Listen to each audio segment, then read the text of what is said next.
Elhamdülillahi Rabbil alemin vel akıbeti lil muttakin ve salatu ve selamu ala Resulina Muhammedin ve ala alihi ve sahbihi ecmain. Rabbi temmim bil hayr, Rabbi yesir ve la tuassir, Rabbi temmim bil hayr.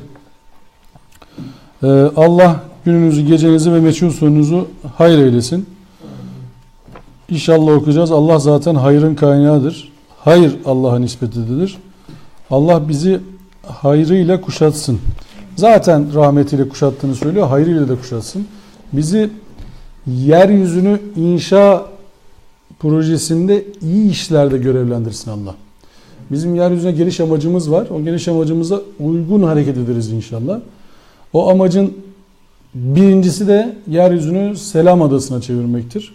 Yani insanlara selam olmaktır, güven olmaktır, barış olmaktır, huzur adası yapmaktır.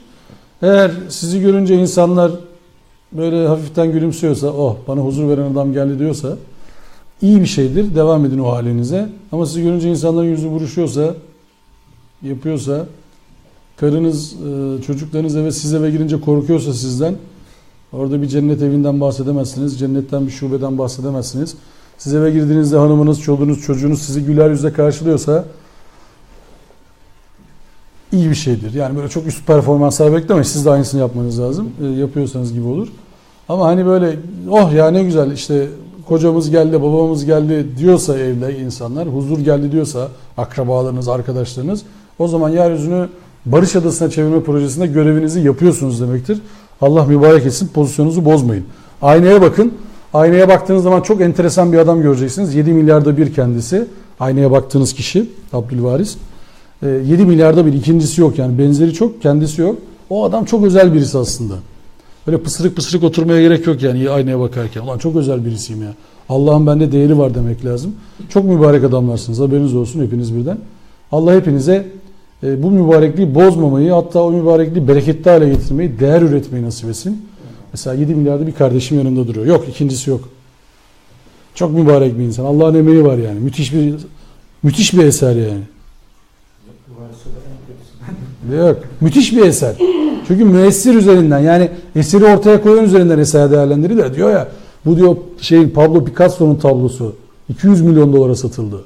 Bu bilmem Victor Hugo'nun bilmem nesi 100 milyon dolara satıldı. Bu diyor Einstein'ın bir notu, otelde bıraktığı not 100 milyon dolara satıldı. Ya Allah'ın kulu, değer biçin hadi. Yeri göğü yaratan, her şeye sahip olan Allah'ın kulu. Hadi değer biçelim. Yeri göğü sahibi, her şeyi yaratan Allah'ın gözü. Yarattığı göz. Nasıl değer biçeceğiz buna? Kaç lira yapar mesela bu? Parası kaç lira bunun? Kaç lira değer biçeceğiz? Mümkünatı var mı? Bak nasıl bir Allah'a kulluk ediyoruz diye söylüyorum. Yani abi bize şimdi Çin'de de öyle mi bilmiyorum. Damacanayla mı satıyorlar Çin'de suyu, bilen var mı? Yoksa böyle çeşmeden akan su içiyor musunuz? Damacı var tabii. Orada da paketli su var değil mi? Allah mesela paketli su satsaydı bize kaç lira vermemiz lazımdı? Allah bize paketli su satsaydı. Mesela tonuna 1 lira alacağım deseydi. Zekat olarak kabul ediyorum. Tonuna 1 lira gidin şeye verin. Din adamlarına verin deseydi. Öyle bir Allah'ımız olsaydı. Yemeden içmeden suya para yetiştirmeye çalışırdık. Ne kadar çok yerde kullanıyoruz suyu. Su bizim mi? Değil. Allah'ın. Değil mi? Allah yaratmasa ne yiyeceğiz, ne içeceğiz? Ne yiyeceğiz, ne içeceğiz yani? Biz elimizle yaptıklarımızı yediğimizi zannediyoruz ama Allah'ın yarattıkları üzerinden bizim akıl ürettiklerimizi görüyoruz. Ama diyoruz ki ben yaptım, ben sattım, ben tuttum, ben yazdım. Ben bozdum, ben kazandım. Allah işin neresinde? Yarattı bizi, bıraktı, ondan sonrası bize ait. Tamam, geçmiş olsun. Bazıları için. Şimdi bizler Müslüman olduğunu iddia edenler olarak şunu bilmemiz gerekiyor. Bunda hemfikir olmamız gerekiyor. Yeri göğü yaratan Allah hiçbir yarattığını başıboş bırakmaz. 1. Sebepsiz yaratmadı. 2. Amaçsız yaratmadı. Kendinizi şöyle zannetmeyin. Allah'ım ben niye geldim bu dünyaya ya? Hiçbir işe de yaramıyorum. İşte git işe, gel işe. Eve git, işe git. Böyle bir hayat vermedi Allah bize. Emin olun buna. Değer üretelim diye verdi. Her gün aynaya bakıp şunu sorun. Bir gün daha kredi verdi Allah sana. Ne değer ürettin? Öyle bir uygulama var internette. Bir gün bakın. Kaç gündür dünyadayım diye sorular var. İnternete giriyorsun. Kaç gündür dünyadayım? Çıkkıdı yazıyorsun oraya. Efendime söyleyeyim, Abdülvaris en az sen dünyadasın tabii şu anda aramızda. Mesela dünyada duranlara bakıyorsun, diyor ki adam 5000 haftadır dünyadayım. 5000. Her hafta bir tane değer üretseydin 5000 tane değerin olması lazımdı. İnsanlık adına. Peki değerden kasıt şu mudur sizce arkadaşlar? Urumçi'ye bir tane lamba yaptık. Çok güzel abi, süper. Urumçi'yi acayip anlatıyor. Bu mudur değer? Yoksa Allah bizi insanlığa rahmet olalım diye mi gönderdi? Bizler Allah'ın vahyini insanlığa iletmekle mükellefiz, haberiniz olsun. Çok işimiz var. İşimiz vaktimizden çok. O yüzden dersler esnasında da derslerden sonra da ne olur? Allah rızası için sakın pasif hissetmeyin kendinizi. Aktif iyi olmak zorundayız. Üretmek zorundayız. Değer üretmek zorundayız ve bunlara sahip çıkmak zorundayız. Niye? Çünkü vekil olan Allah'ın kullarıyız. Sonsuz güven veren tek savunucu otorite. Vekil. Müthiş. Harikulade bir isim yani. El-Vekil. Şöyle düşünün ki işte bu Allah size vekil olduğunu söylüyor. Allah vekil olduğunu söylüyor size. Ve kefa billahi vekile. Allah vekil olarak yeter. Bu vekil esmasından indiği dönemleri olarak baktığımız zaman yani o şeye arka plana anlattığımız zaman müthiş şeyler söylüyor. Tam da bizim şu anki konjonktüre duruma uygun birebir. Şimdi nerede geliyor diye soruyoruz Kur'an'a. Diyor ki Kur'an-ı Kerim 8'i Mekki surelerde, 6'sı Medeni surelerde. 14 kere doğrudan Allah'a nispetle geliyor. 14 kez. İlk yılda Müzzemmil 9 olmak üzere tek yerde kullanılır. İkinci ve 10. yıllarda Allah için kullanılmaz. 10. yılda birden kullanım sıklığı tavan yapar ve 5 kez kullanılır. 10. yılın özelliğine hüzün yılı, sıkıntı büyük. Sıkıntı büyük. Hicretle bitecek bir yolculuk var artık işin sonunda. Tam da orada Allah diyor ki tam şeyde vekil.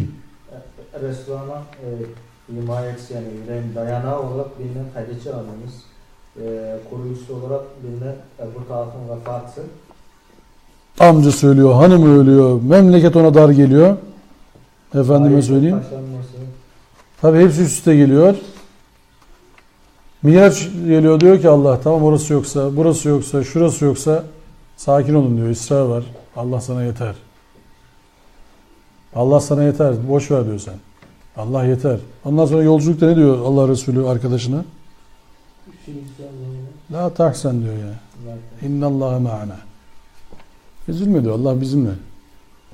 Bu üzülme ve korkma. 2 tane gayet insani hitap. Üzülme ve korkma. İkisi de müthiş bir duygu. Üzülürsünüz. Ya sadece Allah diyorum ya. Niye bana bu kadar yükleniyorsunuz dersiniz. Sadece Allah'ın vahyini iletiyorum. Sadece size iyilik yapmaya çalışıyorum. Niye bana bunu yapıyorsunuz dersiniz. Ya ben sizin arkadaşınız değil miydim? Hemşeriniz değil miydim? Bana el emin demiyor muydunuz siz? Her söylediğime inanmıyor muydunuz? Beni hakem olarak aranızda göstermiyor muydunuz? Ne oldu diye sorarsınız. Gayet doğal. Ve korkarsınız. Hazreti Musa Firavun'a giderken diyordu ki ya Rabbi kardeşim Harun'u bana yardımcı ver bari yani. Sıkıntı büyük. Arıyorlar bir de bizi orada yani. Allah diyor ki korkma. Müthiş bir şey mesela.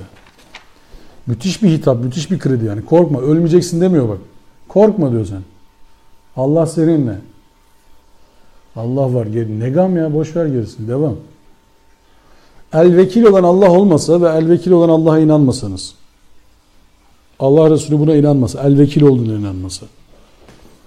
Bırakır işi ya. Peygamberliği bırakır yani. Ya, ne yapacaksın der yani. Nedir yani? Nedir yani? Amcam kabul etmedi, o kabul etmedi, bu kabul etmedi. Nedir yani? Ama Allah diyor ki ben buradayım. Ben vekilim diyor bu işe. Ayetler. Yunus suresi 108. Estağfirullah. Kul ya eyyühen nasu kad ca'akumul hakku min rabbikum. Femen ihteda fe innemâ yehtedî li nefsi. Ve men dalle fe innemâ yudillu aleyhâ. Ve ma ene aleykum bu vekil. De ki ey insanlık.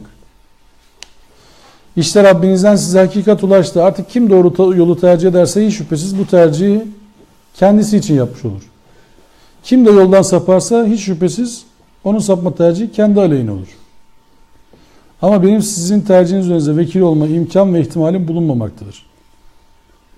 Hazreti Resul alemlere rahmet olarak gönderilmiştir değil mi? Vahiy yüzünden, vahiy ile beraber. Ama kimseye vekil olamaz. Kimseye vekil olamaz. Sen iman etme, sen de merak etme, ben buradayım diyemez. İman edersen garanti bende konu diyemez. Diyemedi. İsra 54. وَمَا أَرْسَلْنَاكَ عَلَيْهِمْ وَكِيلًا. Biz seni vekil olasın diye göndermedik ki. وَمَا أَرْسَلْنَاكَ عَلَيْهِمْ وَكِيلًا. 54. Hud 12. اِنَّمَا ente nezir. Vallahu ala kulli şeyin vekil. Sen ancak ve ancak uyarıcısın. Her şeye vekil olan sadece Allah'tır. Ahzab 48. Ve tevekkel alallah ve kefa billahi vekila. Yalnız Allah'a tevekkül et. Vekil olarak Allah yeter. Talak 3. Ve men yetevekkel alallahi fehuve hasbuhu. Kim Allah'a tevekkül ederse o kimseye yeter. Allah Resulü kızına, ey Muhammed'in kızı Fatıma, nefsini Allah'ın elinden satın al. Vallahi Allah'tan sana gelecek bir şeyi senin başından savamam der. Niye?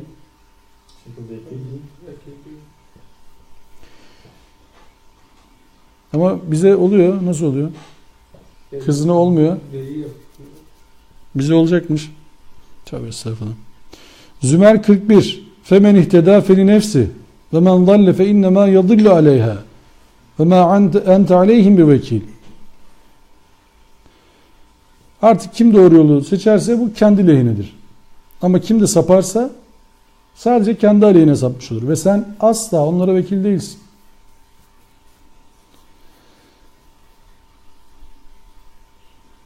Peki peygamberin insanlara vekil olması Kur'an tarafından özgür irade saddedildiğinde reddediliyorsa Allah'ın vekil olması kulların özgür seçimlerine rağmen mi gerçekleşir? Yani Allah kayıtsız şartsız vekil olur mu insana? Olmaz. Furkan 43. Efeente tekunu aleyhi vekile. Şimdi sen böyle birisinin vekil olabilir misin? Önceki ayet ne? Hevasını ilah edinenin durumunu göz önüne getirsene. Allah böylesine vekil olmadığını zaten söylüyor. Sen de vekil olma diyor böylesine. Allah'a vekil edilmeyen birine Hz. Peygamber'in vekil olması hem yasaktır hem imkansızdır. Zira o kimse Allah'a vekil edilmemekle yoldan çıkmış, kişisel hevesine vekil edilmiştir. Bu hevasını ilah edilmenin bir başka ifadesidir. Eğer Allah kendine yeteceğine gönülden inansaydı Allah'a vekil edinirdi. Başka vekil aramazdı. Tıpkı İsra 2. ayet gibi. Ve ateyna Musa'l kitabe ve cealna huden li beni İsrail ella tettehizu min duni vekila. Biz Musa'ya kitabı vermiş ve İsrailoğulları için bir doğulu yol haritası kılarak demiştik ki benim dışında herhangi bir vekil edineyim demeyin. Bütün bu ayetlerden anlaşılmaktadır ki Allah'a vekil edinme bir tevhid bahsidir. Ve akideye taalluk eder. Allah'tan başkasını ilah edinmek nasıl yasaklanmışsa Allah'tan başkasına vekil edinmek aynen o şekilde yasaktır. Biz ne deriz o yüzden? Hasbunallah ve ni'mel vekil. Ne güzel bir dost, ne güzel bir vekil. O bize yeter. Vekil ismi geldiği yerlerde başka ilahi isim ve sıfata bitişmemiştir Kur'an'da. Allah'a isnat edilirken.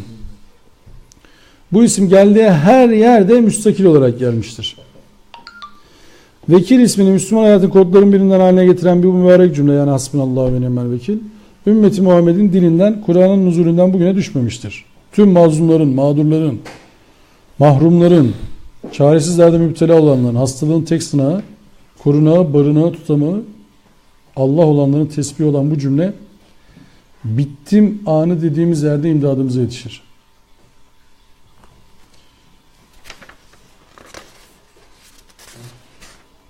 Ali İmran 172 173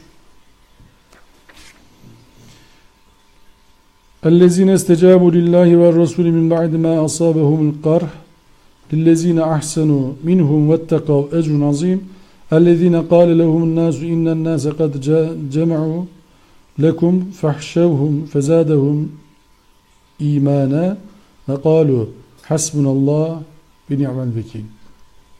Onlar yara almalarına rağmen Allah ve elçisinin çağrısına uydular. Bunlardan iyilikte sebat gösterenleri ve sorumluluk bilincini kuşananları muazzam bir ödül beklemektedir.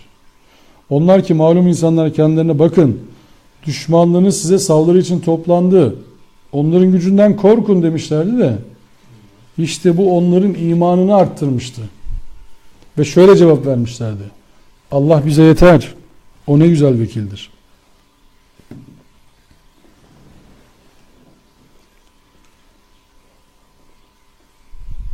Bu yapılan Allah'ın kullarının iman derecesiyle alakalı bir nida aslında. Yani sizin içinde bulunduğunuz ana mahkum olmadığınızı, sizin içinde bulunduğunuz imkanlara mahkum olmadığınızı ve Allah'ın o durumdan haberdar olduğunu biliyor iseniz, Allah'ın o durumda da size bir yardım yollayacağını biliyor iseniz, o durumun elinizden geleni yaptığınız zaman oluştuğuna kaniyseniz, o durumdan bir çıkış olduğunu da bilirsiniz. Ama burada kritik nokta şudur: elinizden geleni yaptınız mı yapmadınız mı, ondan emin olun. Yoksa Allah'tan boş beklenti içine girmeyelim. Elinizden gelen her şeyi yaptınız mı? Elinizden gelen her şeyi yaptıysanız gözünüzü sağa sola çevirin artık. Gelmiştir saat. Siz bittim demek üzereyseniz Allah yettim demek üzeredir. Yapın diyor yani. Elinizden geleni yapın. Yapmadan beklemeyin Allah'tan. Yani tevekkül şu değildir: düşman çevrelemeye başlamış, hazırlıklar yapıyor, siz de camiye giriyorsunuz, çöküyorsunuz, secdeye kapanıyorsunuz, tevekkül ettik sana diyorsunuz, oturuyorsunuz oturduğunuz yerde. Elinizde aklınız var, imkanınız var, imanınız var, emeğiniz var, yemeğiniz var ve karşı koymak için planlar yapmıyorsunuz. Bu tevekkül değildir. Bu Allah vekil edinme değildir. Bu olsa olsa tembelliktir. Uhud Savaşı'nın hemen sonrasında geliyor bu ayetler. Ali İmran 172-173. Mekke ordusuna komuta eden Ebu Süfyan, Medine'ye erzak satın almaya giden Abdülkaysoğullarına şöyle dedi: gidip ona söyleyin, biz hepimiz topluca onun ve arkadaşlarından hayatta kalanların kökünü kazımak için geliyoruz. Sözler onun üzerine söylendi. Ebu Süfyan haber yolladı. Dedi ki gidin ona söyleyin, biz ve hepimiz topluca geliyoruz, onun ve arkadaşlarının kökünü kazıyacağız. Bu sefer bitireceğiz işi. Uhud'da aldığınız mağlubiyet sizi bitirmedi. Şimdi bitirmeye giriyoruz artık. İş bitti. Karar kesin. Onlar dediler ki Allah bize yeter. Hasbunallah ve ni'mel vekil demek aslında özünde şeytana galip gelmektir. Umutsuzluğu silip atmaktır. O umutsuzluk karanlığından iman nuruyla aydınlanmaktır. Umutsuzluk bezginliğinden iman ile ayağa kalkmaktır. Allah'ı vekil kılmak demek, imkanlarımı sonuna kadar kullandım Allah'ım, biliyorum ki sen benlesin, sonuna kadar da kullanacağım ve buradan Allah'ın izniyle her türlü galip çıkacağım demektir. Savaşta kaybetmeniz kaybetmemeniz değildir iş. Sizin silahınızın bir, onlarınkinin 10 olması fark etmez. 2 tane inançlı ve bilinçli insan 10 tane inançsız ve bilinçsiz insana galip gelir. Bunu illa din üzerinden okumayın. Edison diye bir abi var ya, ampulü bulduğu iddia edilen. O ampulü bulacağım diye kaç tane malzeme koymuştur o şeyin camın içerisine sizce?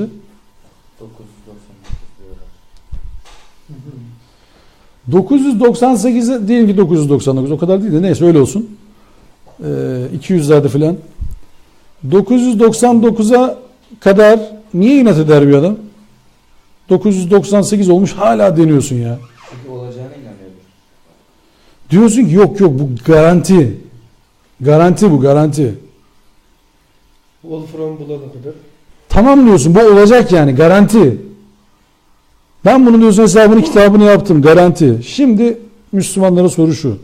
Ya Allah'ın sözü sizin için garanti mi? Allah'ın sözünden ne kadar şüphe ediyorsunuz? Ona bir karar verin önce. Allah'ın sözü sizin için garanti ise, Allah'a da vekil ilan ettiyseniz ne sizi davanızdan geçirebilir? Hangi bedel? Hangi makam? Hangi para? Hangi korku? O yüzden amenüm diyor ya.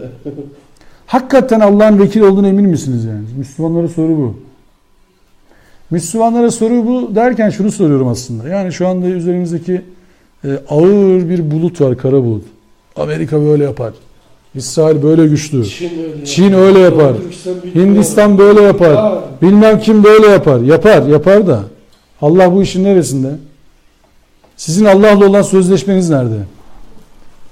Sonra da bu aynaya bakıp bizim Allah'la sözleşmenin neresindeyiz biz? Allah'la bir misakımız var. Allah dedi ki Allah cenneti ve mallarınız karşılığı satın aldı. Canlarınız ve mallarınız. Bu can verelim diye söylemiyorum. O manada değil söyleyeyim. Ama mücadele etmeden olmaz bu iş. Adamı tırnak içerisinde söylüyorum derse çağırıyorsun. Ya diyor çok şeyim ya. Hanım izin vermedi derse gelmiyor. Ya bari derse gel savaşa çağırmıyoruz ya. Savaşa çağırsak demek ki ülke değiştireceğim. Derse çağırıyoruz derse gelmiyorsun. Hanım izin vermedi savaşa gitti.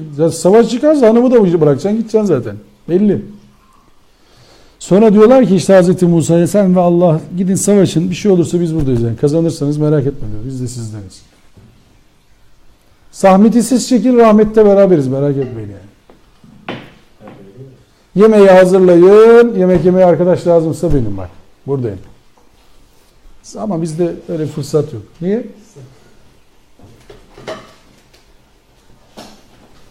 Allah Resulü hasbunallah ve ni'mel vekil demekle korkuya teslim olmayıp korkuyu teslim alma dirayeti göstermiş oldu. Allah bana yeter dediği zaman her şey değişti. Bu Allah bana yeterin yakın zamanlarda olanı var. Hasbunallah ve ni'mel vekilin böyle canlandığı bir yer var yakın zamanlarda. Yani şöyle gidersek şu tarafa doğru şurada Bosna diye bir ülke var. Şu tarafta hemen. Şöyle bir yere bak. Hırvatistan, Sırbistan, Bosna. Tam böyle bir yer bak. Hırvatistan, Sırbistan, Bosna. Nereden bomba atsan Bosna'ya düşüyor. Yukarıdan taş atsan Bosna'da patlıyor yani öyle söyleyeyim size. Kaçacak hiçbir yerleri yok. Tek hava sahası var. Savaş için malzeme gelebilmesini açık. Hırvatistan üzerinden gelmesi lazım. Başka türlü Bosna'ya giremezsiniz. Ya Hırvatistan'dan uçacaksınız ya Sırbistan'dan uçacaksınız Bosna'ya. Böyle bir yer işte Çanak. Çanak'ın içinde. Her şey bitti. Bosnalılar soykırıma uğruyorlar. Sağdan soldan bastırılıyorlar. Öyle oluyor, böyle oluyor. Uçaklar gidecek gidemiyor. İnsanlar gidecek gidemiyor. Eziyetin bini bir para. Bosna'nın o andaki devlet lideri dedi ki ya arkadaşlar böyle yapmayalım dedi. Bak öleceğiz gideceğiz dedi. Gelin dedi biz teslim olalım. Hristiyan olalım bir şey olmaz var dedi. Ölmeyiz yani. Hırvat tarafına geçti. Hırvatların adına savaşmaya başladı yani. Hırvatlar korumaya aldı. Bosna'nın o andaki devlet liderini. İşte Ali İzzet Begoviç orada dedi ki olmaz. Biz Müslümanız. Öleceksek de Müslüman öleceğiz. Allah bize yeter. Hocam bunu anlatan kitaplar mı? Aliyan'ın mı? Bu durumu size şu an konuştuğum olabilir.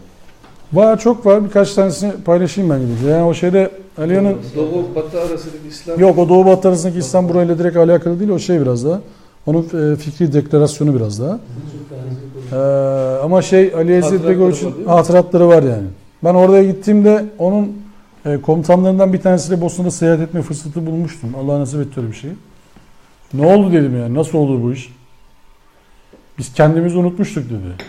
Sırplarla, Hırvatlarla Müslüman olduğumuzun haricinde bir ruh haliyle yaşıyorduk dedi yani. Kız veriyorduk, evlere giriyorduk, çıkıyorduk. Din, diyanet hepsi gitmişti.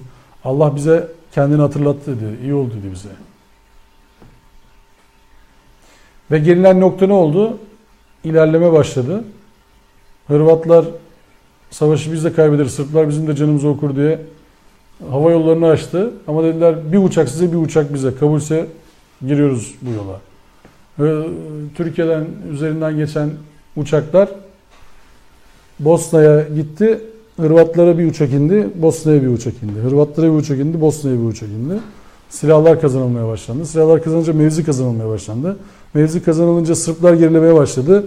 Sırplar ellerinde acayip silah desteği varken, yaptığı katliamlardan belli, çatapat bile yok Bosnalıların elinde. Büyük mevzi kazanmışken işte bu alkol bilmem ne bir de ciddiye almamak yüzünden gerilemeye başladılar. Tam Bosna ilerlemeye başladı. Ali'ye barış gücü girdi içeriye. Dedi ki savaş bitti. Tam ilerlemeye başlamıştı Boşnaklar. Hem de ilerleme koşulu ne? Topları alıyorlar. Tam buralarda ya, topları alıyorlar. Topları uçurumlar atıyorlar. Kullanmıyorlar Hırvatlara karşı. Sırplara karşı kullanmıyorlar bak. Mevzi almaya başladılar. Böyle boş çukur diyorum ya size. Dağın tepesinden topları atıyorlar aşağıya ki çalışmasın bir daha. Kullanamasınlar diye imha ediyorlar. Öyle kullanalım da onları da filan şey yapalım demiyorlar. Diyorlar ki o Aliye'ye ya bizim canımızı okudular biz de yapalım. Düşmanlarımız bizim öğretmenlerimiz olamazlar diyor. Düşmanlarımız bizim öğretmenlerimiz olamaz. Düşmanlarımız. Mesela şimdi hocam Hitler var ya, Adolf Hitler'i, yani Yahudiler nasıl soykırım yaptı. Şimdi onu öğrenip de onun felsefesi, onun görüşleri, onu beğenen arkadaşlar çok yani. Ya. Yani biz de öyle yapacağız. Ya. Şimdi soruyorum size. Allah Resulü savaş meydanında savaş hukuku dersi verdi insanlara. Savaş hukuku. Yani adam geri kaçıyorsa kovalamayın dedi. Bitti. Böyle bir şey olur mu ya? Seni öldürmeye gelen sende dirilsinin Arapçasıydı o zaman. Yani biz Türkçe konuşuyoruz ya. O Arapçasını söyledi yani. Sizi öldürmeye gelenler sizde dirilsin dedi. Kaçıyorsa adam bırakın gitsin, ellemeyin. Esir alın, bağlayın, sorun. Müslüman oluyorsa hemen serbest bırakın. Müslüman olmuyorsa 10 kişi dil öğretirse, okuma yazma öğretirse o zaman serbest bırakın.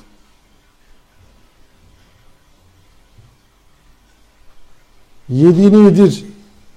Onun ne varsa paylaş onlarla. Savaş esiri olabilirler. Ama insan, ama Allah'ın kulu. Yani sizin acılarınız, hocalarınız olabilir ama size zorbalık yapanlar sizin hocalarınız olursa siz de aynısını onlara yapmayı hedeflerseniz iddianız boşa gider, haberiniz olsun. Bizler Müslüman olduğunu iddia eden insanlarız. Bana yaptı, ben daha neler yapacağım ona şimdi bak görsen falan. Yapamazsın. Senin iddian var hocam. Sizin bizim iddiamız var kardeşler. Yapamazsınız. Çinleri elimize bir geçirelim. Bu kadar zamandır bize neler yaptılar görecekler bakalım bundan sonra. Nasıl oluyormuş? Olmaz. Misliyle karşılık yok mu? Evet. Çin işkencesi onların işi. Siz Çinli değilsiniz ki. Siz insansınız. Siz Müslümansınız. Sizin iddianız var. Müslüman olduğunuzu nereden anlarsınız biliyor musunuz? Çinlilere karşı galip geldiniz. Çinliler sizden nasıl davranmanızı istiyoruz diye soracaksınız onlara. Diyeceksiniz siz nasıl davranacağımızı düşünüyorsunuz? Çinliler derlerse ki sizler Allah'ın Müslüman kullarısınız. Sizden adalet bekliyoruz. O zaman Müslüman olduğunuza inanın. Tabi o soruyu soracaksınız önce. Orada adamları kesmeyeceksin yani filan. Soracaksın. Nasıl davranmamı istiyorsun şimdi sen bana? Söyle bakalım nasıl davranmamı istiyorsun?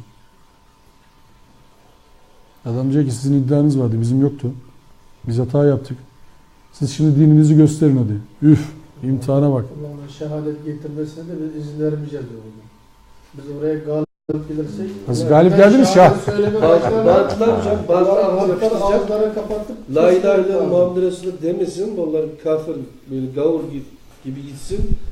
Boğazını keselim. cehennemin dibine insin. O Ya. derecede şey olur. Biliyorsunuz değil mi şeyi? Hani bir sahabe hasmını yatırıyor. He. O diyor ki dur iman ettim la ilahe illallah. Harç diye batırıyor kılıcı. Adam gitti. Etraftaki sahabeler de görüyorlar onu, diyorlar ya ne yaptın, adam iman etti. Dedi ki ya ölüm korkusuyla yaptı ya. Sonra konu peygamberimize gitti. Çağırdı onu, dedi ki hakikaten sen böyle bir şey yaptın mı? Dedi ya Resulallah ölüm korkusuyla yaptı ya. Sen de kalbini açıp baktın mı onun dedi. Nasıl başardın o işi? Ama Peygamber Aleyhisselam ne kadar şey yapmış yani fidye ödemiş ondan sonra yani Peygamberimizden bak fazlasıyla ödemiş. öyle bir fırça yemiş ki o. Öyle böyle değil yani. Her gördüğü yerde öyle bir fırça yemiş ki. O sahabe diyor ki keşke diyor o savaştan sonra Müslüman olsaydım yani. O kadar fırça yemiş yani. Her gördüğü yerde fırçalamış. Sen la ilahe illallah diyeni öldürdün ha. Ya bunu yaptın ha sen ha. Yaptın yani bunu. Ya bu kadar yanımda duruyorsun bir de bunu yaptın yani. Allah peygamberinden ders alıyorsun, gidiyorsun adamı öldürüyorsun bir de yani. La ilahe illallah diyor. Allah'ın ayetleriyle karşılaşıyorsun, buna rağmen yapıyorsun ha. Ya uzaklaşıyormuş peygamberimiz görmesin diyor onu. Yaptığı hatadan dolayı. Ya. Adam halbuki yakalamış, o onu belki de öldürecekti. Yok öldüremedi, sen yakaladın. Adam la ilahe illallah dedi korkudan. Dedi ki olmaz, öldüremezsin. Hatta anlatırlar, Hazreti Ali tam böyle yakalamış, yatırmış, tam böyle saplıyor şeyi, hançeri, adam diye tükürmüş suratına. Evet. Hazreti Ali toprağa batırıyor şeyi, kılıcı. Adam demiş ki ne oldu, niye öldürmedin? Demiş demin Allah rızası için öldürüyordum da, şimdi demiş yüzüme tükürdün ya, sana kızdım, kendim için öldürecek gibi oldum, o yüzden bıraktım. Yani bak Allah'a vekil edilmek aslında şunu diyorsunuz ya, bak benim bir otoritem var. Benim ait olduğum bir yer var, benim bir terbiyecim var, benim koruyanım var. Benim ilahım var ve o ilah bana bunu yaptırmaz.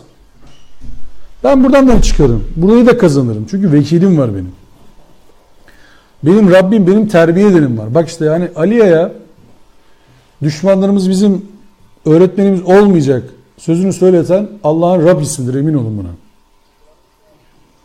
Sizler eğer Allah'a Rablik iddia ediyorsanız, atıyorsanız yani Allah benim terbiyecim diyorsanız, size kafirlerin yaptığı zulümler, entrikalar, desiseler sizin hocanız olamaz.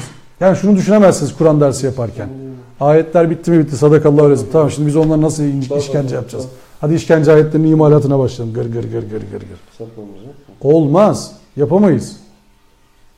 Onların silahlarından daha iyi silahlar yapalım. Ama en önce hangi silah yapalım biliyor musun? Düşünme silahını yapalım. 100 yılın geldiği nokta ne oldu? Adamlar savaşmıyor değil mi Orta Doğu'da şu anda? Orta Doğu'da savaşan Hristiyan Yahudi var mı şu anda? Birbirini öldürenler kim?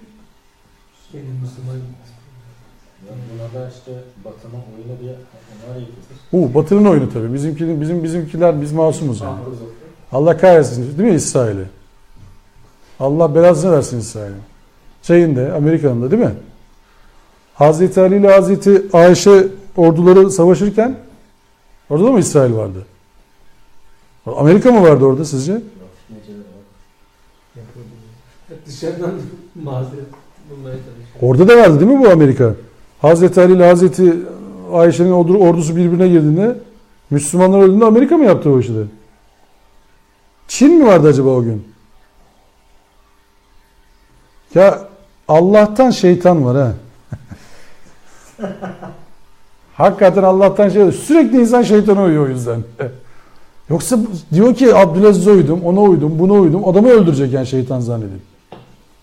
Allah kendine bak diyor, bize diyor ki bak şeytan diye bir şey söyleyeyim ben size. Siz nasıl yazacak birisini bulacaksınız kendinize. Alın şeytana yazın hepsini. Ama şeytana da dedirtiyor ki sonra yok benim bir şeyim yok, haberiniz olsun. Yoktu dedirtiyor yani. İşte bak o yüzden Allah şimdi bir 175. ayet Ali İmran. Şimdi Ebu Süfyan şey yaptı ya, tehdit etti ya demin. Gidip ona söyleyin hepsinin kökünü kazacağız bu sefer diye. Ayete bak 175. 172 173 bize yeter dediler ya hasbunallahu ve ni'mel. Şimdi Allah diyor ki innemâ zâlikumuş şeytan yuhâfifu evliyâe felâ tehâfûhum ve khâfûni in kuntum mu'minin. Korkularınızı yönetin, bak yazın bir tarafa. Başkası değil. İşte o şeytandır kendi dostlarıyla sizi korkutan. O halde onlardan korkmayın. Sadece benden korkun gerçekten inanıyorsanız eğer. Gerçekten inanıyorsanız eğer. Ya gerçekten inanıyorsanız bir de gerçekten inanıyorsunuz. Bak inanıyorsunuz ama bir de gerçekten inanıyorsunuz. İnandığınızı zannediyorsunuz ya. Hakikaten gerçekten inanıyorsunuz. O zaman o sizi aldatan şeytan. Şeytan derken siz orada vehmediyorsunuz. Ona güç vehmediyorsunuz o adamlarda.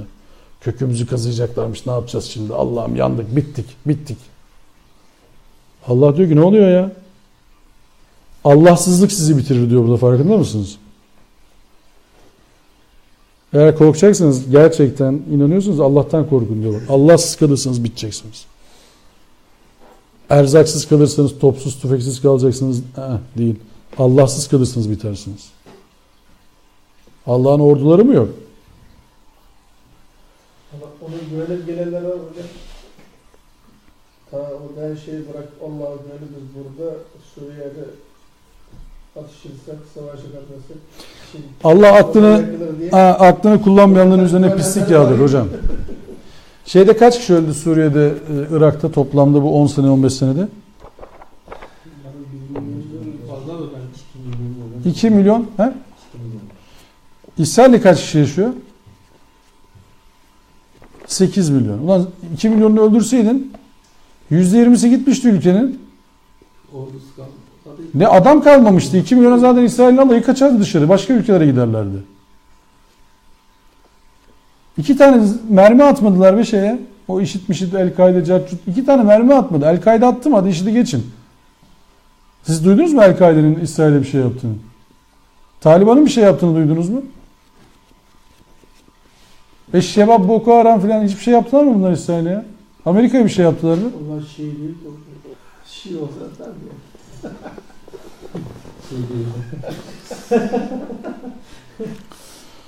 Oy.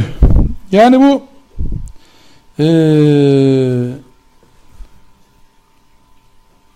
bir tane Buhari hadisi okuyalım. Rivayet edilir ki Hz. İbrahim ateşe atılırken Hz. Cebrail gelir. Bir ihtiyacın var mı diye sorar. Hz. İbrahim ona cevabı verir. Sana mı? Sanaysa yok. Cebrail o zaman istediğini Allah'a doğrudan iletler. İbrahim Aleyhisselam der ki onun halimi bilmesi dua olarak bana yeter. Hadis metin olarak öyledir böyledir onu bilmem. Ama mantık olarak doğrudur. Şimdi diyor ki sana nasıl yardımcı olur? Yani sen kimsin abi? Sen bana ne yapabilirsin yani? Sen boş ver. Allah'a bir şey söyle. Onu da seni ilgilendirmez. O zaten biliyor. Yani benim falan hocaya gidip de Allah hocam ya benim için Allah'a dua eder misin? Bak bir dua edeceğim. Şöyle bir zorum var. Allah'a bir dua etsene demek. Allah'ın sizi duyduğundan emin olmamaktır diyebilir miyiz? Allah duyduğundan emin değilim beni ya. Hocam sen bir dua etsen. İyilerin duyuyor, kötülerin duymuyor gibi bir şey anlıyor. Allah'ın Es-Semi ismine iman etmiyoruz herhalde biz. Ondan dolayı Allah bazı insanlara açık, bazı insanlara kapalı. Ona iman ediyoruz değil mi? Bazı zamanlar açık. Yani ayet o Nisa suresinde söylenen ayeti herhalde çok daha fazla okumak lazım değil mi? Yani ya eyyühellezine amenu aminu. Ey iman ettiğini iddia edenler iman edin. Nasıl bir şey bu ya? Nasıl bir şey bu yani? İman ediyorsun, iman et diyor Allah sana. Nasıl? Ediyordum zaten. Etmiyordun zaten işte. İşte o Hucurat 16'daki sana gelip Evet ve kâletil a'râbu âmennâ kul lem tu'minu billah. Öyle. Öyle. Şimdi Taif dönüşü Hazreti Resul ellerini açıp Rabbine niyazda bulunuyordu değil mi? Ya Rabbi beni kimin eline bıraktın? Bittim noktası yani. Mekke'de kalamamışsın. Taif'e gitmişsin, bir de taşlanmışsın yani. Ne istiyorsun? Sadece hani burada kalayım yani. Fikir. Fikir. Taşlıyorlar. Yanında bir tane yardımcın var. Taşlanıyorsun. Diyor ki ya Rabbi beni kimin eline bıraktın? Gücümün bitişini sana şikayet ediyorum. Bittim diyor yani. Koca dünyada 10 metrekare yer bırakmadılar peygamberi. Allah Resulüne bırakmadılar. Ama diyor ki yok. Sen bana razıysan ben şikayetçi değilim bundan ya. Vekil, Allah'a vekil ettiğiniz zaman şunu da bilirsiniz. Allah buradan bir çıkış kapısı açar. Allah buradan bizi öne çıkarır. Sakin olalım. Yaptıklarımızı gözden geçirelim. Yaptıklarımızı gözden geçirelim ama harekete geçelim. Yaptıklarımızı gözden geçirelim ama daha seri olalım. Yaptığımızı harekete geçirelim, gözden geçirelim ama daha canlı olalım. Miskinlikle sonuca gidemeyeceğimizi anlıyorsak ilk önce yapmamız gereken iş kum, kalk. Allah niye kalk diyor? Oturduğunuz yerden yapın niye demiyor mesela? Ya şimdi birisi içeri girdi ya şuradan. Polis, bilmem ne. Kalk ayağa dedi. Herkes kalkar değil mi şu anda? Kalk dedi. Hop. İster istemez kalkıyor. Allah kalkıyor biz. Evet diyoruz ya doğru kalkmak lazım. Nasıl bir şey bu? Allah kalk diyor biz diyoruz ki doğru ya çok doğru söyledi. Hadi sadakallahu lazım ders bitti gidebiliriz. Ne oldu şimdi ne yaptık? Kalk dedi Allah. Yattın ama sen. Olsun bana demedi o peygambere geldi o. Bana demedi ki. Şimdi şöyle düşünün. Aşağıdan Abdülaziz Beşli olarak koşa koşa gelse yangın var dese ne yaparız şu anda? Ders devam eder mi? Durun Esma anlatacağım desem dersiniz ki. Şuradan hafif aşağıya. Allah Resulü geldi dedi ki yangın var ha haberiniz olsun bak ahirette yanacaksınız. Dikkat edin. Dikkat edin dedi yani. Yanacaksınız kötüye gidiyorsunuz diyor ya. Bazıları der ki tamam.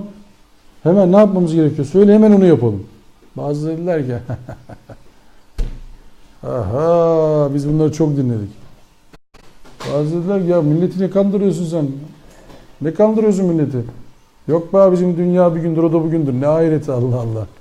Gezin eğlenin ya. Ama sadece ahirette olmadığını biliyorsunuz değil mi bu işin? Allah Resulü şöyle deseydi bütün Mekke'de ahiret var. Cennet var, cehennem var. Müşrikler itiraz eder miydi bu işe? Etmezdi. Birçoğu inan. Etmezdi. Tamam abi olabilir derdi. Sıkıntı yok yani. Olur ahiret. Ne zaman bu? Ölünce. Olur o zaman kabul. Tamam sıkıntı yok yani. Nereye gideceğiz? Cennete de cennet. Tamam o da olur. Fark etmez. Kesin biz cennete gideriz abi. Bir şey yapmamıza gerek yok değil mi yani? İman edeceğiz. Cennet var, cehennem var. Tamam bu kadar. Tamam süper. Anlat çok güzel. Hiç bozma. Hiç bozma derlerdi yani. Al sana makam verelim. Bir tane kürsü verelim. Bütün gün anlat. Ahirette böyle nimetler var. Cennette böyle huriler var. Cehennemde böyle yanma var. Anlat derlerdi. Devam et. Bozma devam et. Hiç bozma. Ne yapacağız? Oturuyoruz böyle. Hiçbir şey yapmıyoruz. İşimize karışma. Hiç. Dünyalık bir şey var mı senin dinde? Yok. Cennet var, cehennem var. Ahiret var. Huriler var, zebaniler var. Tamam çok güzel. Tam bizlik bu. Devam abi. Hiç bozma derlerdi. Emin olun bütün peygamberlere böyle derlerdi yani. Süper derlerdi. Tam da biz bunu arıyoruz. Cennet var, cehennem var. Hiçbir şeye gerek yok. Süper. Biz hemen iman ediyoruz diyorlar. Yaz bizi birinci sıraya. Yaz hemen ön sırada biz iman edelim. Ama ne zaman dedi, ayağa kalkın dedi, paylaşın dedi, haksızlık yapıyorsunuz dedi, kölelik yaptırmayın dedi, kadınlara zulmetmeyin dedi, yalan söylemeyin dedi, dedikodu yapmayın dedi. Dedik ki ne oluyor ya bir dakika. Ne oluyor? Sen bizim hayata karışmaya başladın, müdahale olmaya başladın. Hani Allah diyecektin, ahiret diyecektin, cennet diyecektin, cehennem. Biz de sana karışmayacaktık. Moğollar perperişan etmişler bütün Anadolu'yu bir baştan bir başa. Önüne geleni kırmışlar geçmişler. Bir tek bir tarafa dokunmamışlar. Kime sizce? Celaleddin Rumi ve yanındakilere. Ne olur ne? Niye? Çünkü onlar böyle oturuyorlar. Bir lokma bir hırka. Bizim dünya ile işimiz yok diyor zaten. Siz dünyayı yönetin. Bize ahiret yeter. Diyorlar ki süper hiç bozma. Tam bizliksiniz.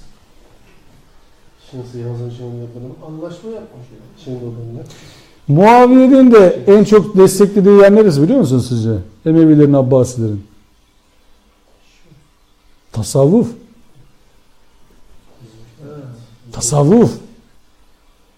Çünkü tasavvufa göre Muaviye'den daha çok Abbasiler döneminde şey. Muaviye'de de az değil Hacı abi. O zaman Kaçırmaya çalışma yani. ucunu Yani. tutturuyor. Kaçırmaya çalışma yani. Hem de nasıl işine geliyor biliyor musun? Tasavvuf olunca diyorsun ki yeryüzünün halifesi, Allah'ın yeryüzündeki halifesi. Allah'ın gölgesi. Nasıl? Allah'ın gölgesi yani. Halifeydi, gölgeye ne zaman döndü? Yeryüzünün halifesiydi. Ya Allah'ın yeryüzündeki halifesi oldu. Sonra Allah'ın yeryüzündeki gölgesi oldu. Ben onu gördüm. Topkapı Sarayı var. Zillullah. Topkapı. Evet. Orada gördüm yani. Zillullah. Halife. Şimdi yönetici Allah'ın yeryüzündeki gölgesi ise yöneticiye itiraz eden ne olur? Allah'a itiraz ediyor. Allah'a itiraz ediyor. Evet, kafir. Kesin gitsin. Bu Sen yöneticiye laf ediyorsun. O bir iş mi o? Bir de onu uydurursun. Ulul emre itaat. Öyle mi? Ama yaptıkları işte Helalime sorgulanmaz. Tiyanşan. Sorgulayamazsın.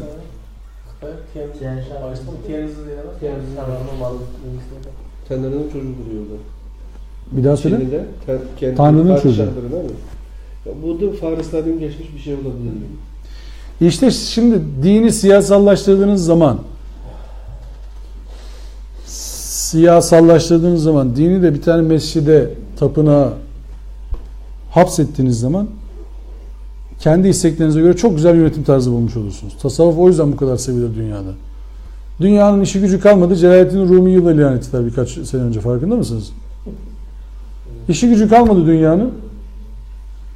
Celalettin Rumi yılı ilan ettiler. Evet. Şimdi 744.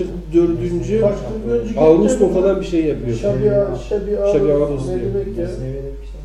Nerede o Şebi Aruz dediğin adamın Mevlana'nın hocası kim? Celalettin Rumi'nin. Şemsi Tebrizi değil mi? Ha, Şemsi Tebrizi nereli? İranlı. Tebriz değil mi yani adı üstünde? Şemsi Tebrizi Şii ve vicdansızlar. Şimdi bu adam Şii birisinden ders aldı bu kadar. Siz bu adamı niye yüceltiyorsunuz şimdi? Hiç mi sormayalım biz buna? Hiç bu kadarına kafamız basmasın mı bizim? Bu adamın kitabında yazanları hiç sorgulamıyor mu biz şimdi? Aile içerisinde okunmayacak sayfaları falan hiç sorgulamayalım mı yani? Bazı sayfalar var edep dışı olduğu için okuyamazsın bile. Bırak aile içinde okumayı. Bu kitabı açtık ki okuyoruz şimdi bak. Aleykümselam. Bu kitabı açtık okuyoruz. Ailenizde gidin okuyun bunu. Arkadaşlarınıza gidin okuyun bunu. Çocuklarınızın yanında gidin okuyun bunu. Bir de ben size Mesnevi'den birkaç sayfa vereyim. Kendi başınıza bile okuyamazsınız. Bırak çoluğun çocuğun yanında okumayı. Kendi başınıza bile okuyamazsınız. Fakat Mesnevi hatmi yapılıyor bu ülkede neredeyse ya. Şebi aruzlar, dönmeler, etmeler filan bilmem ne. Ya hacılar ne yapıyorsunuz yani bu dinde böyle bir Alevilere niye kızıyorsunuz? Bu Türkiye'de Alevi diye bir grup var. Semah diye bir şey dönüyorlar böyle oynuyorlar. Sizde var mı öyle dans bilmiyorum. Bizim Alevi arkadaşlar öyle dans ediyorlar. Böyle dönüyorlar şarkı Türkiye eşliğinde. Ona kızıyorlar bizimkiler. Diyorlar ki ya kardeşim ne yapıyorsunuz siz? Onda saz çalıyor, onda ne çalıyor? Aynı şey ne fark ediyor ki? O da böyle dönüyor. Ne yapıyorsun diyorsun sen? Sema var hocam. Ne yapıyorsun diyorsun o semazenlere? Hak'tan alıyorum diyor. Şu abama veriyorum diyor. Vay arkadaş ya. Vay arkadaş ya. Sizde nasıl bir kabiliyet varmış ya? Yoksa Sizde nasıl bir kabiliyet varmış ya? Hakkı mı veriyor?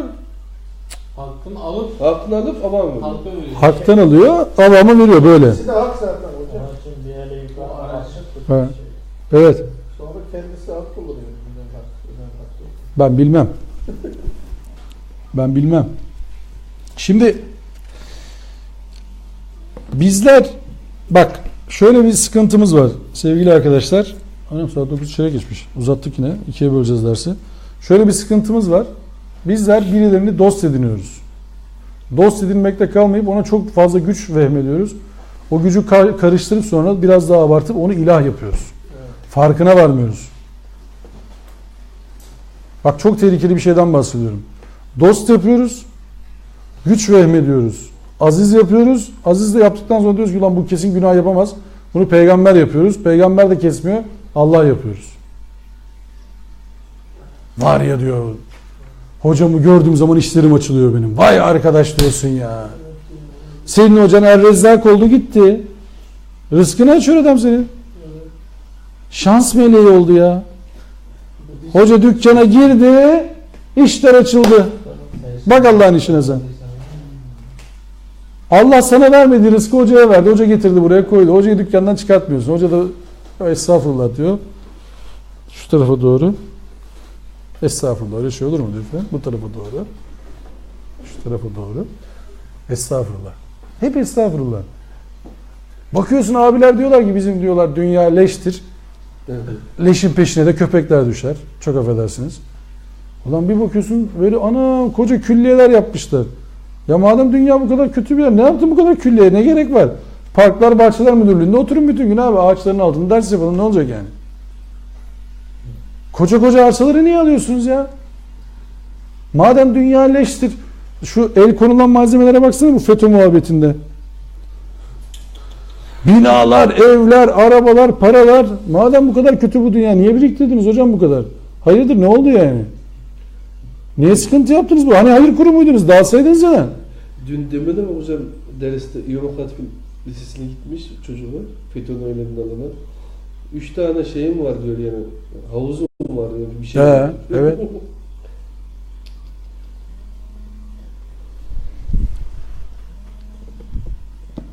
Osman hocam selamünaleyküm, hayırlı akşamlar. Estağfurullah. Hiç önemli değil. 10 dakika sonra müsaitseniz arasam siz olur mu? Esma dersini bitirmek üzereyiz. Tamam.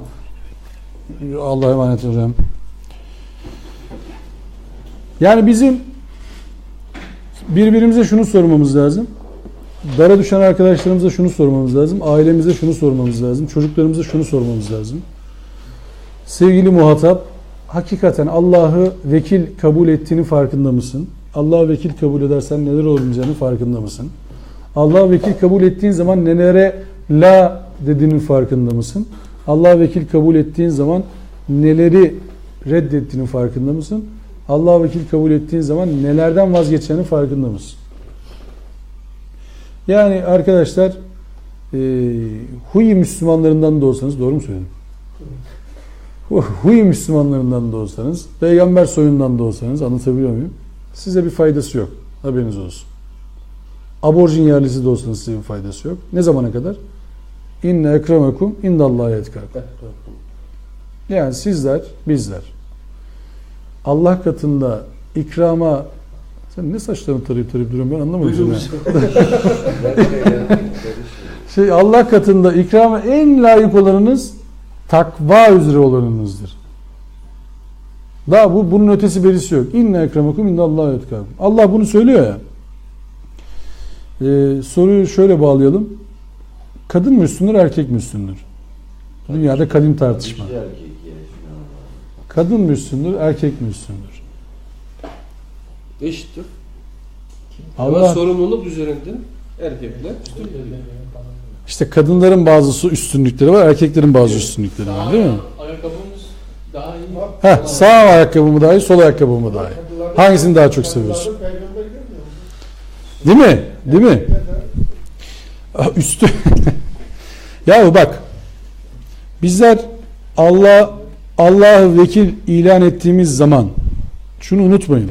Allah'ı vekil ilan ettim demek, yani tevekkül etmek, inşallah haftaya gireceğiz oraya, toparlayacağız. Allah'ı vekil ilan etmek, Allah'ın emrini tamamını yerine getirip bittim dediğiniz yerde artık Allah'ım durum sende demek yani.